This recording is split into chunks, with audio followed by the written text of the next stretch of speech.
So when I was headed back from my last degree, Yale University, coming up to Montreal to start my new career as a curate and very junior, brand new priest, I listened to a podcast. I love podcasts. I listen to them all the time. They're the best. And it was a podcast called The Global Pool of Money. This podcast aired the summer before the financial crisis really took hold.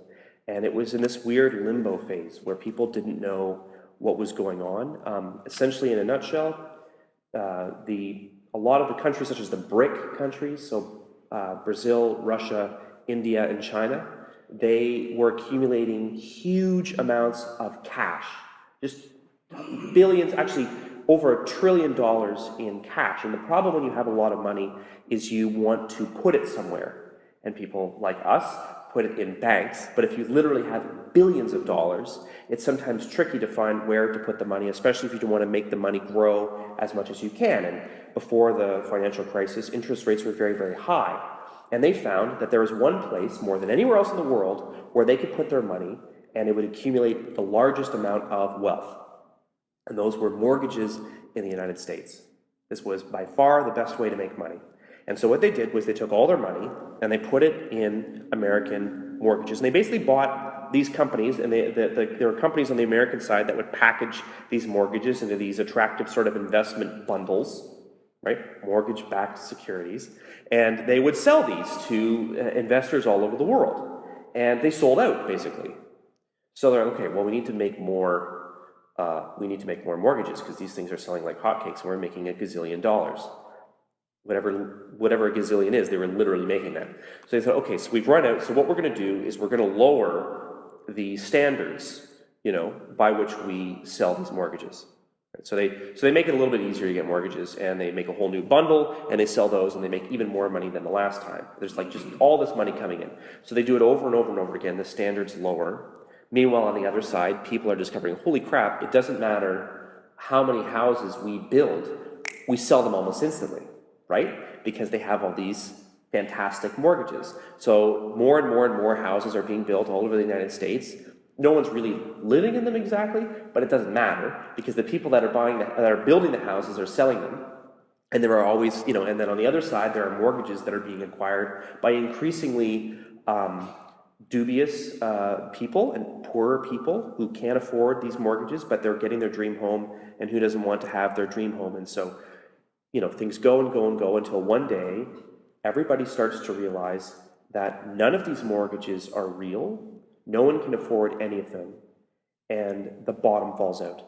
And so what this podcast was about the fact that approximately $1 trillion had been invested into this system, and the system basically overnight almost vanished.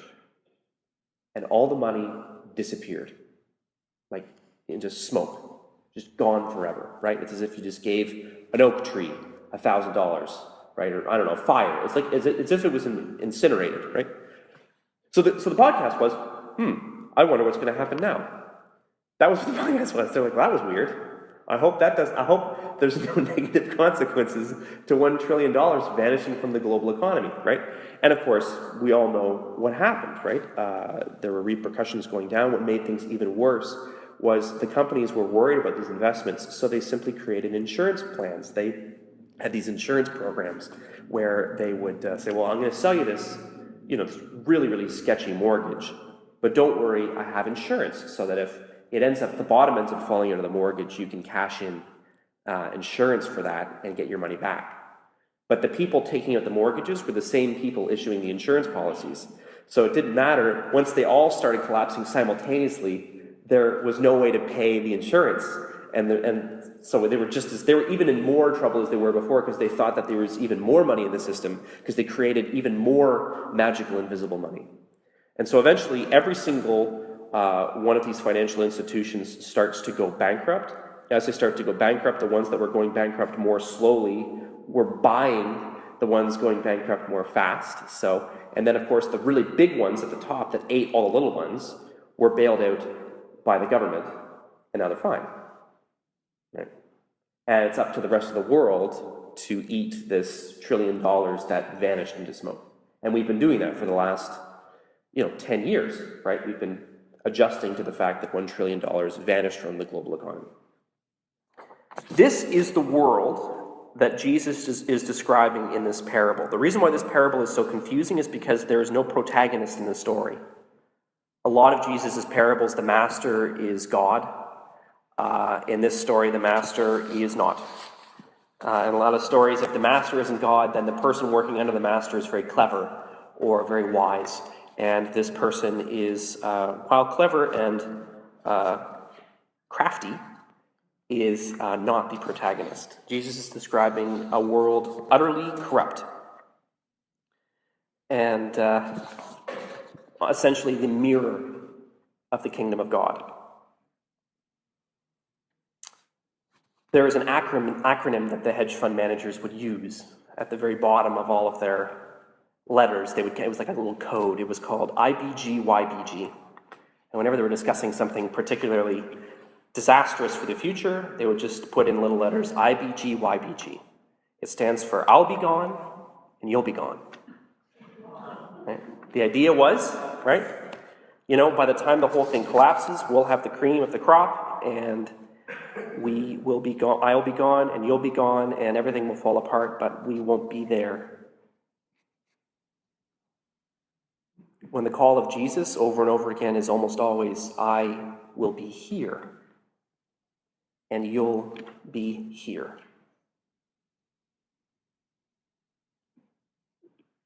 The powerful thing about Jesus' gospel and about this gospel in particular is that, and it's a funny contrast to how we often react to the gospels, he's asking us to say which world is really real. If this world that he's describing is a mirror of the kingdom of God, what was actually real?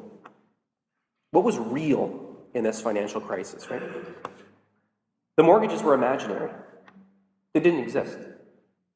The homes, they weren't homes, they were houses built for families that either could never afford that home or didn't exist. People would buy rows of houses by themselves, not intending to live in any of them because they were going to make money off of how much they were going to be sold back to these mortgages. The houses weren't homes, they weren't real. The mortgages weren't real. They created an illusion to make a ton of money. What was real? The families were real. The people who lost their homes because they couldn't afford the mortgages. The careers were real that were destroyed.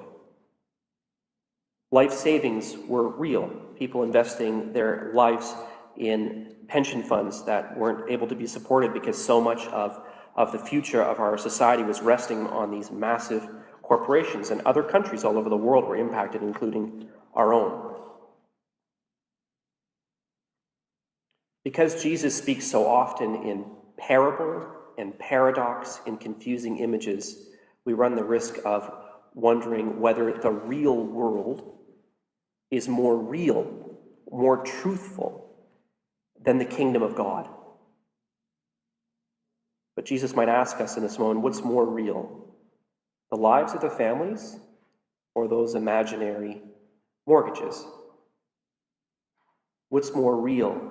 Our yearning for love, for family, for hope, for a clean environment, for our lives as human creatures, or I'll be gone, you'll be gone.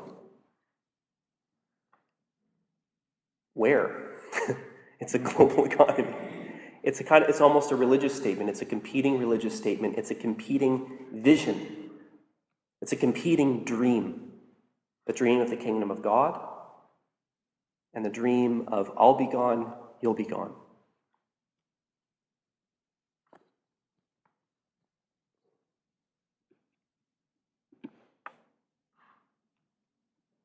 That's the gospel message this morning. I don't know how else to phrase it. But the Christianity, if we're in any doubt, Christianity is always preoccupied with the truth. What does it mean to be a person? What are the real consequences of economics? What are the real consequences of environmental stewardship? What does it really mean when we make a ton of money leveling forests, what are the real consequences of that beyond the paychecks, beyond the billions and billions of dollars that every forest could potentially yield? What are the real consequences of an economy where relationships and families are not placed before the bottom line? What are the real consequences of war and violence that can be incredibly profitable and can support entire economies? What are the real consequences of economy based on defense contracts? These are the questions that Jesus is constantly asking us to ask. And Jesus would say in response to these hedge fund guys, the kingdom of God is more real. It's more true. I'll be here and you'll be here. Amen.